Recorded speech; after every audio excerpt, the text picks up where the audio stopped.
Friends, നമ്മൾ കഴിഞ്ഞ ക്ലാസ്സിൽ യൂണിറ്റ്സ് ആൻഡ് മെഷർമെൻറ്റ് എന്ന പാഠത്തിൻ്റെ ഒന്നാമത്തെ ഒരു ഭാഗം പഠിച്ചു കഴിഞ്ഞു. ഇനി ഈ വീഡിയോയിൽ രണ്ടാമത്തെ ഭാഗമാണ് പറയുന്നത്. ഈ വീഡിയോയിൽ ആദ്യത്തെ topic principle of homogeneity of dimensions. ഈ ഡയമെൻഷൻസുകളിലെ പ്രിൻസിപ്പിൾ ഓഫ് ഹോമോജനിറ്റി. ഈ പ്രിൻസിപ്പിൾ പറയുന്നത് ഇപ്പോൾ രണ്ട് ക്വാണ്ടിറ്റികൾ, ഇപ്പം എന്തുമാകാം, വെലോസിറ്റിയും ടൈമും ആകാം, വെലോസിറ്റി, ഡിസ്റ്റൻസസ്, ഡിസ്പ്ലേസ്മെൻറ്റ് ഏതും ആകാം. അത് തമ്മിൽ കൂട്ടണമെങ്കിലോ കുറയ്ക്കണമെങ്കിലോ ഇവയുടെ ഡയമെൻഷൻ സെയിം ആയിരിക്കണം. മനസ്സിലായോ? അതുകൊണ്ട് ഉദ്ദേശിക്കുന്നത് ഡിസ്റ്റൻസിനോടൊപ്പം ഡിസ്പ്ലേസ്മെൻറ്റിനോടൊപ്പം വെലോസിറ്റിയോടൊപ്പമേ കൂട്ടാൻ പറ്റൂ. അല്ലെങ്കിൽ അങ്ങനെ ഒരേ ഡയമെൻഷൻ ഉള്ളത് തമ്മിൽ കൂട്ടാനും കുറയ്ക്കാനും ഒക്കെ പറ്റൂ. ഇനി വേറൊരു രീതി പറഞ്ഞാൽ, ഒരു ഇക്വേഷൻ്റെ LHSഉം RHSഉം ലെഫ്റ്റ് ഹാൻഡ് സൈഡ് ഇപ്പുറത്ത് കിടക്കുന്നതും അപ്പുറത്ത് കിടക്കുന്നതിൻ്റെ ഡയമെൻഷൻ സെയിം ആയിരിക്കണം. ഉദാഹരണം പറഞ്ഞിട്ടുള്ള ഇപ്പം ഡിസ്പ്ലേസ്മെൻറ്റിലൂടെ ആഡ് ചെയ്യാൻ പറ്റൂ, വെലോസിറ്റിയോട് പറ്റത്തില്ല. അത് മനസ്സിലായി കാണും, അല്ലെങ്കിൽ ഒന്നുകൂടെ കേൾക്കണം. അടുത്ത ആപ്ലിക്കേഷൻ ഓഫ് ഡയമെൻഷൻ അനാലിസിസ്. അതിൽ ഒന്നാമത്തെ ആപ്ലിക്കേഷനാണ് checking A equation is dimensionally correct. അത് ഇപ്പം നമ്മൾ ഇങ്ങോട്ട് പഠിച്ച ഈ പ്രിൻസിപ്പിൾ ഓഫ് ഹോമോജനിറ്റി അത് ഉപയോഗിച്ച് അതിൻ്റെ ആപ്ലിക്കേഷനാണ് ഇത്. ഒരു ഇക്വേഷൻ ഡയമെൻഷനലി കറക്റ്റ് ആണോ എന്ന്. നമ്മളത് എന്തൊക്കെയാണ് പറഞ്ഞത്? ഒരേ ഡയമെൻഷനുള്ള രണ്ടെണ്ണം തമ്മിൽ കൂട്ടാൻ പറ്റൂ. ഒരു ഇക്വേഷൻ്റെ LHSലെ RHSലെയും ഡയമെൻഷൻ സെയിം ആയിരിക്കണം. ഇവിടെ ഉദാഹരണമായിട്ട് തന്നിരിക്കുന്നത് S=UT + ½ AT². ഇത് ഓരോന്നിൻ്റെ ഡയമെൻഷൻ എന്താണെന്ന് നമ്മൾ കണ്ടുപിടിക്കണം. S ഡിസ്പ്ലേസ്മെൻറ്റ്, അതിൻ്റെ ഡയമെൻഷൻ L. അടുത്ത യുടെ ഡയമെൻഷൻ പ്രത്യേകം കണ്ടുപിടിക്കണം. അത് L⁻⁻⁻1 × T. U വെലോസിറ്റിയുടെ L⁻⁻⁻1 ടൈമിൻ്റെ T. അത് ചെയ്തു വരുമ്പോൾ നമുക്ക് അതിൻ്റെ ഡയമെൻഷൻ എന്തായിട്ട് കിട്ടും? L എന്ന് കിട്ടും. അടുത്ത ബാക്കിയായിട്ടുള്ളത് ½ AT². അതിൻ്റെ ഡയമെൻഷൻ നമ്മൾ മുമ്പേ പറഞ്ഞായിരുന്നു. ഹാഫ് ഒരു ന്യൂമറിക്കൽ ആയതുകൊണ്ട് അതിൻ്റെ ഡയമെൻഷൻ ഇല്ല. അടുത്ത ആക്സിലറേഷനാണ് സൂചിപ്പിക്കുന്നത്. അത് L⁻⁻². പിന്നെ Tയുടേത് അറിയാമല്ലോ, ഡയമെൻഷൻ T²ൻ്റെ ആകുമ്പം T⁻². സ്ക്വയർ ആകുമല്ലേ, T⁻². അപ്പോൾ L⁻⁻² × T⁻². ക്യാൻസലായി എന്ത് വരും? അതിൻ്റെ ഡയമെൻഷൻ L. അപ്പം 3ൻ്റെ ഡയമെൻഷൻ L, എസിൻ്റെ ഡയമെൻഷൻ L, അടുത്ത UTയുടെ dimension L, ½ AT² dimension L. അപ്പം ഇത് ഡയമെൻഷനലി കറക്റ്റ്. അവിടെ ഞാൻ ഒരു കാര്യം മിസ് ചെയ്തു, താഴെ എഴുതണം this equation is dimensionally correct. ഇനി അടുത്ത രണ്ടാമത്തെ ആപ്ലിക്കേഷനാണ് derive and relation among the physical quantities. നമുക്ക് ഒരു ഫിസിക്കൽ ക്വാണ്ടിറ്റി ആയിട്ട് റിലേഷനുള്ള കുറച്ച് ഫിസിക്കൽ ക്വാണ്ടിറ്റികൾ തരും. ഇവ തമ്മിലൊരു റിലേഷൻ അല്ലെങ്കിൽ ഇവ തമ്മിലൊരു ഇക്വേഷൻ രൂപപ്പെടുത്തി എടുക്കുന്നതാണ് അടുത്ത പ്രോപ്പർട്ടി. അതിനിവിടെ ഒരു ഉദാഹരണം തന്നിട്ടുണ്ട്. Period of oscillation of a simple pendulum depends on length, mass of bob, acceleration due to gravity. ഒരു സിമ്പിൾ പെൻഡുലത്തിൻ്റെ പീരീഡ് ഓഫ് ഓസിലേഷൻ ഡിപ്പെൻഡ് ചെയ്യുന്നതാണ്. ലെങ്തിനെ ഡിപ്പെൻഡ് ചെയ്യുന്നു, മാസ് ഓഫ് ബോബിനെ ഡിപ്പെൻഡ് ചെയ്യുന്നു, ഗ്രാവിറ്റി ഡിപ്പെൻഡ് ചെയ്യുന്നു. ഇപ്പം ഇത് ഇത്രയുള്ള ഈ മൂന്നെണ്ണത്തിന് നമ്മുടെ ഇതിനോടുള്ള ഈ പീരീഡ് ഓഫ് ഓസിലേഷനുമായിട്ടുള്ള ബന്ധമാണ് ഇവിടെ കണ്ടുപിടിക്കാനുള്ളത്. ആദ്യമേ തന്നെ നമ്മളിതും പീരീഡ് ഓഫ് ഓസിലേഷന് പകരം T ഈസ് ഡയറക്ട്ലി പ്രപ്പോർഷണൽ. ഇത് മൂന്നുമായിട്ട് ബന്ധമുണ്ടെന്നല്ലേ പറഞ്ഞത്. അപ്പം directly proportional to L⁻⁻X, length⁻⁻X, G⁻⁻Y, acceleration due to gravity⁻⁻Y, and M⁻Z, mass of bob⁻Z. ഇത് എക്സും വൈ ഇസഡും എന്തിനാന്ന് വെച്ചാൽ നമുക്ക് ഇവയായിട്ട് ബന്ധമുണ്ടെന്നേ പറഞ്ഞിട്ടുള്ളൂ.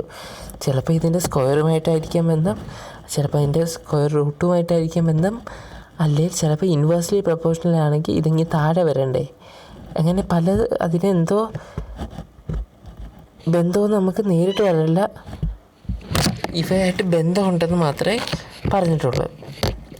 അപ്പം അതിന് വേണ്ടിയാണ് ആ എക്സും വൈയും ഇസഡും കൊടുത്തേക്കുന്നത്. അത് നമുക്ക് കണ്ടുപിടിക്കാനുള്ളതാണ്. അടുത്ത ഈ ഡയറക്ട്ലി പ്രൊപ്പോർഷണൽ മാറ്റാൻ വേണ്ടി നമ്മൾ ഒരു കോൺസ്റ്റൻറ്റ് കെ കൊടുക്കും. അത് അങ്ങനെയാണ്. അത് പ്രൊപ്പോർഷണാലിറ്റി മാറ്റാൻ വേണ്ടി നമുക്ക് അവിടെ ഒരു കോൺസ്റ്റൻറ്റ് വേണ്ടി വരും. അതാകുമ്പോൾ ആ പ്രൊപ്പോർഷൻ മാറ്റി അതൊരു ഇക്വേഷനായിട്ട് മാറും. T equal to K L raise to X G raise to Y M raise to Z. ഇനി ഇതിൻ്റെ രണ്ട് സൈഡിലും ഡയമെൻഷനുകൾ എടുക്കണം. ആദ്യമേ ഈ സൈഡിൽ ഇപ്പുറത്തെ സൈഡിൽ ഡയമെൻഷൻ എടുക്കുമ്പോൾ ടിയുടെ ഡയമെൻഷൻ എന്തോ ടി തന്നെ. അടുത്ത അപ്പുറത്തെ സൈഡിൽ പോകുമ്പോൾ കെ കോൺസ്റ്റൻ്റ് ആണ്. കോൺസ്റ്റൻറ്റിന് ഡയമെൻഷൻ ഇല്ലാത്തതുകൊണ്ട് അത് എടുക്കത്തില്ല. അടുത്ത എല്ലിന് ഡയമെൻഷൻ നമുക്ക് ലെങ്ത് അല്ലേ, അപ്പോൾ എല്ല് തന്നെയാണ്. പിന്നെ റേസ് ടു എക്സ് ഉണ്ട് അവിടെ, എത്രയെന്ന് അറിയാത്തതുകൊണ്ട്. അടുത്ത ആക്സിലറേഷൻ ഡ്യൂ ടു ഗ്രാവിറ്റി ഒരു ആക്സിലറേഷനാണ്, അപ്പോൾ എൽ ടി റേസ് ടു -2 അതുകൊണ്ട് അതിൻ്റെ റേസ് ടു വൈയും ഉണ്ട്. പിന്നെ അടുത്ത മാസ് ഓഫ് ബോബ് അല്ലേ, അപ്പം മാസിന് എം ഉണ്ട്. അപ്പം ആദ്യത്തെ ലൈൻ ഇക്വേഷൻ എഴുതി, ആ ഡയമെൻഷണൽ ഇക്വേഷൻ. അടുത്ത വരി നോക്കേ, ഇതിന് ടിക്ക് ഡയമെൻഷൻ ടൈമിന് ടി മാത്രമേ ഉള്ളൂ. പക്ഷേ നമ്മളിവിടെ ഇപ്പുറത്തെ സൈഡിൽ എല്ലാം ഉണ്ടായതുകൊണ്ട് എല്ലും ടിയും എമ്മും ഉണ്ടായതുകൊണ്ട് ഇതിനെ ഇങ്ങനെ എഴുതും, L raise to 0 M raise to 0 T raise to 1. എന്നിട്ട് ഇപ്പുറത്തും ഈ ബ്രാക്കറ്റുകളില്ലേ അതൊക്കെ തുറക്കും. എൽ റേസ് ടു എക്സ് അതേപോലെ ഉണ്ട്. L T raise to -2 whole raise to Y എന്ന് പറയുന്നതിന് നമ്മൾ ബ്രാക്കറ്റ് തുറന്ന് L raise to Y T raise to -2y എന്നാക്കും കേട്ടോ. L raise to Y T raise to -2y. അടുത്ത എം റേസ് ടു ഇസഡ് തന്നെ. അപ്പോഴേ അടുത്ത ലൈനിൽ അതിൽ എല്ലുകളെല്ലാം ഒന്നിച്ച് കൊണ്ടുവന്ന് എഴുതും. എൽ റേസ് ടു എക്സ് ഇവിടുത്തെ L raise to Y, L raise to എക്സിന് എൽ റേസ് ടു വൈ കൂടെ ചേർത്ത് L raise to X plus 5 മേളിൽ. പിന്നെ M raise to Z L M T ആ ഓർഡറിലായിരുന്നു. എം റേസ് ടു ഇസഡ് ഇവിടുന്ന് കൊണ്ടുവന്നു. അടുത്ത ടി റേസ് ടു -2y ഇവിടുന്ന് അതിനെ പ്രത്യേകം കൊണ്ടുവന്നു. അപ്പോൾ നമ്മളുടെ ഇക്വേഷൻ എങ്ങനെ T L dimension L raise to X plus 5 dimension M raise to Z dimension T raise to -2y. ഇതിൽ നിന്ന് ഓരോന്നിനും നമ്മൾ എടുത്ത് എക്സ് പ്ലസ് 5 ഇപ്പുറത്തെ സൈഡുമായിട്ട് കമ്പയർ ചെയ്ത് എക്സ് പ്ലസ് 5 എല്ലിൻ്റെ മേളിൽ എക്സ് പ്ലസ് 5 ഇവിടെ എല്ലിൻ്റെ മേളിൽ 0, അപ്പോൾ എക്സ് പ്ലസ് 5 ഈക്വൽ ടു 0. അടുത്ത് എമ്മിൻ്റെ മേളിൽ ഇസഡ്, എമ്മിൻ്റെ മേളിൽ ഇസഡ് ഇവിടെ എമ്മിൻ്റെ മേളിൽ 0, അപ്പം എം ഈക്വൽ ടു ഇസഡ് എന്നാണ്. അതെനിക്ക് ചെറിയ തെറ്റാണ്. അത് എം അല്ല ഇസഡ്, ഇസഡ് എമ്മിൻ്റെ മേളിൽ ഇവിടെ ഇസഡ് ഇവിടെ എമ്മിൻ്റെ മേളിൽ 0, അപ്പം ഇസഡ് ഈക്വൽ ടു 0. അടുത്ത ടി റേസ് ടു -2y ഇവിടെ ടി റേസ് ടു 1, അപ്പം -2y ഈക്വൽ ടു 1. ഇതിൻ്റെ മേളിലുള്ളത് തമ്മിലാണ് ഒരു ഇക്വേഷൻ ആക്കുന്നത്. ഇത് ഇത്രയും സോൾവ് ചെയ്യുമ്പോൾ നമുക്ക് കിട്ടും y ഈക്വൽ ടു -1/2. അതല്ല y ഈക്വൽ ടു 1, താഴെ -2 വരുമ്പോൾ -1/2. അതെടുത്ത് ഈ കിട്ടിയ വില എടുത്ത് ഇത് ഇട്ട് കൊടുക്കുമ്പോൾ x ഈക്വൽ ടു 1/2 എന്ന് കിട്ടും. z ഈക്വൽ ടു 0 തന്നെ.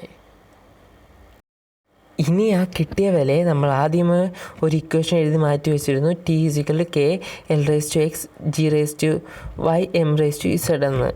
അതിൽ ഓരോന്നിനും ഇപ്പം കിട്ടിയ എക്സ് വൈ സെഡിന് വില കൊടുക്കണം. അപ്പോൾ എന്തോ കിട്ടും, T equal to K L raise to 1/2 G raise to -1/2 M raise to 0. M raise to 0 ആണെങ്കിൽ അത് മാറ്റി വെച്ച് അത് വേണ്ട. അടുത്ത എൽ റേസ് ടു 1/2 എന്ന് പറഞ്ഞാൽ റൂട്ടിനെ സൂചിപ്പിക്കാൻ. അപ്പോൾ എല്ല് റൂട്ടിൻ്റെ അകത്ത് കിടക്കുവാണ്. അപ്പോൾ അടുത്ത ജി റേസ് ടു -1/2, അപ്പോൾ 1/2 ഉണ്ടായതിന് റൂട്ടിലാണ് മൈനസ് വരുന്നതുകൊണ്ട് റൂട്ട് ജി അല്ല, പകരം റൂട്ട് 1/g മൈനസ് വരുന്നതുകൊണ്ട് അങ്ങ് താഴെ പോകും, -1/g. അത് ക്രോഡീകരിച്ച് നമ്മളടുത്ത് ആ ഇക്വേഷൻ എഴുതുമ്പോൾ ഈക്വൽ ടു കെ റൂട്ട് എല്ലിനും 1/gക്കും കൂടെ ചേർത്ത് റൂട്ട് L/g. മനസ്സിലായോ? T equal to K root L/g. L raise to 1/2 G raise to -1/2 ഇത് രണ്ടിനും കൂടെ ചേർത്ത് എഴുതുന്നതാണ് റൂട്ട് L/g. അത് ഇനി മുന്നോട്ട് നിങ്ങൾ കണക്കിലൊക്കെ പാഠങ്ങൾ പഠിക്കുമ്പോൾ അത് അറിയും അതെങ്ങനെ വരുന്നത്. അതൊക്കെ സിമ്പിളാണ്, അത്രയേ ഉള്ളൂ. ഇനി നമ്മൾ ഇതൊക്കെ പിന്നീട് പല എക്സ്പീരിയൻസും എല്ലാം ചെയ്ത് ഈ കെയുടെ വില 2π എന്ന് കണ്ടുപിടിച്ചു. അപ്പോൾ നമ്മൾ ഈ ആക്ച്വൽ ഇക്വേഷൻ എന്തോരും T equal to 2π root L/g. ഇപ്പോൾ നിങ്ങളെ സ്റ്റേറ്റ് എക്സാമിനാണെങ്കിൽ ഈ കോൺസ്റ്റൻറ്റിൻ്റെ വിലയൊന്നും നമ്മൾ എഴുതണ്ട, അത് അവർ തരുവാണെങ്കിൽ എഴുതിയാൽ അല്ല കാണാതെ പഠിക്കുകയൊന്നും ചെയ്യേണ്ട. അല്ലാതെ എല്ലാ എക്സാമിനും അങ്ങനെ തന്നെ നമുക്ക് കാണാതെ പഠിക്കേണ്ട, കോൺസ്റ്റൻറ്റ് കെ ആയിട്ട് തന്നെ കിട്ടിയിരുന്നാൽ മതി. ഇന്നത്തേക്ക് ഈ വീഡിയോയിൽ ഇത്രയേ ഉള്ളൂ. കാരണം ഇത് ആപ്ലിക്കേഷൻ ഒരു പ്രത്യേക ടോപ്പിക്കാണ്. നിങ്ങൾക്കിത് വീണ്ടും വേണമെങ്കിൽ എപ്പോഴെങ്കിലും എടുത്തു നോക്കണമെങ്കിൽ എളുപ്പത്തിന് ഇത്രയേ ഉള്ളൂ. ബാക്കി അടുത്ത ടോപ്പിക്കല്ല. ഇനി നമുക്ക് ഈ 2 യൂണിറ്റുകൾ തമ്മിൽ ഒരു കൺവേർട്ട് ചെയ്യുന്നുണ്ട്, പിന്നെ എററുകൾ എന്താണെന്ന് പഠിക്കണം, പിന്നെ ഒത്തിരി പ്രിസിഷനുണ്ട്, പിന്നെ നമ്മളെ റൗണ്ട് ചെയ്ത് എഴുതുന്നുണ്ട്, പിന്നെ കുറച്ച് മെഗാ ജിഗ അങ്ങനെയുള്ളതുണ്ട്, പാരലാക്സ് മെത്തേഡുണ്ട്. ഇത്രയാണ് ഇനിയുള്ളത്. അതിന് ഇനിയും വീഡിയോകൾ വരുന്നുണ്ട്, അതിൽ കാണാം. എല്ലാവർക്കും ഇഷ്ടപ്പെട്ടെങ്കിൽ ലൈക്ക് ചെയ്യുക. എന്തെങ്കിലും കാര്യം ചോദിക്കാനോ അല്ലെങ്കിൽ പറയാനോ ഉണ്ടെങ്കിൽ കമൻറ്റ് ചെയ്യുക. അടുത്ത വീഡിയോ കിട്ടണമെങ്കിൽ സബ്സ്ക്രൈബ് ചെയ്യുക. ഇത്രയേ ഉള്ളൂ. നന്ദി.